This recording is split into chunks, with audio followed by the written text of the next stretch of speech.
আরো জীবন ধন্য। আরো ধন্য এজন্য সহজ ক্রিয়াযোগ সাধনার আপনারা পন্থা পেয়ে আচরণ করে অনুভবের স্থানে আপনারা উপস্থিত হওয়ার জন্য চেষ্টিত। আরো ধন্য, আরো ধন্য। আপনি শ্রীমদ্ ভগবত গীতা পাঠ করেন, তার কথা শ্রবণ করেন। সকলে আমরা ধন্য এই জন্য যারা মুমুক্ষু, সংসারে এসে মুক্তির জন্য তারা লালায়িত হয়। শ্রী শ্রী শ্যামাচরণ লাহিড়ী মহাশয়ের প্রবর্তিত সহজ ক্রিয়াযোগ বলছেন, আপনি কুম্ভ মেলায় এগিয়ে গেল, কদিন আগে হয়ে গেল কুম্ভ মেলা, সকলে প্রচারের মাধ্যম দিয়ে শুনেছেন, দেখেছেন টিভিতে, ফোনে, খবর কাগজে ত্রিবেণী সঙ্গমে স্নান করার কথা। কিন্তু কজন গেছি স্নান করতে? তার জন্য কি উপায়?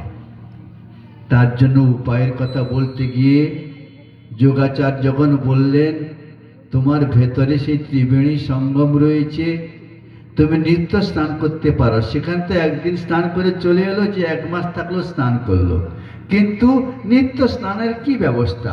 মুহুর্মুহুর স্নান করার কি ব্যবস্থা আছে? আপনার কাছে লুকিয়ে রয়েছে। আপনার 9টি দ্বার, শরীরটা আপনার 9 দ্বার। নবদ্বারে পুরে দেহি নৈব কুর্বন্ন কারয়ন।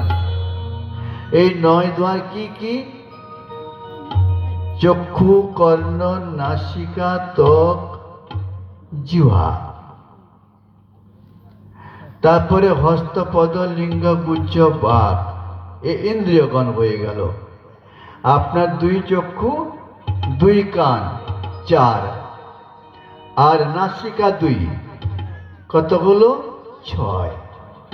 মুখ বিবর 7, আর নিচে 2টি দ্বার, লিঙ্গগুচ্ছ, মোট 9টি দ্বার।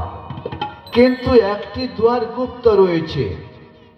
সেই গুপ্ত দ্বারটিকে আপনাকে খুলতে হবে। মুখের কথায় খোলা যাবে না। তাকে খুলতে গেলে ভগবান শ্রীকৃষ্ণ অর্জুনকে বলছেন, হে অর্জুন, ন তুমাং শক্যসে দ্রষ্টু মন নৈব সচক্ষুষা। তুমি আমার সেই দিব্য দর্শন, দিব্য বিভূতির কথা এই চর্মচক্ষে দেখতে সম্ভব নয় দেখাটা। তবে কি না, তুমি দেখতে পাবে সেই দিব্যম দদামিতে চক্ষু পশ্যমে যোগমৈশ্বরম। আমি তোমাকে একটি দিব্য চক্ষু দেখছি, সেই দিব্য চক্ষুর প্রভাবে তুমি তাকে দেখতে পাবে। ভগবান দিয়েছিলেন, অর্জুন দেখেছিলেন। আপনি যখন শ্রী গুরুর সামনে বসে স্তোত্র পাঠ করেছিলেন দীক্ষার বাসরে, সেই দীক্ষার সময়ে অজ্ঞান তিমিরন্ধস্য জ্ঞানঞ্জন শলাকয়া চক্ষু উন্মীলিতম যেন তস্मै শ্রী গুরবে নমঃ। আমি সেই গুরুদেবকে নমস্কার করি, যে গুরু আমাদের সেই দিব্য চক্ষুকে উন্মীলিত করে দিলেন। মাতৃগর্ভ থেকে জন্মগ্রহণ করে আপনি কি দেখেছিলেন? 2 চোখে মাকে দেখেছিলেন। কিন্তু অন্তর্চক্ষু দিয়ে আপনি কি দেখবেন না, সেই জগতে মাতা পিতা বন্ধু সখা সকলেই যার একই পদবিতে প্রতিষ্ঠিত রয়েছে, সেই পরমাত্মাকে দর্শন করতে পারবেন। আপনার ভেতরে তিনি জ্যোতির্ময় স্বরূপ, তাকে দেখতে পাবেন। ক্রিয়াযোগের অভ্যাস করে আপনি এখানে যতজন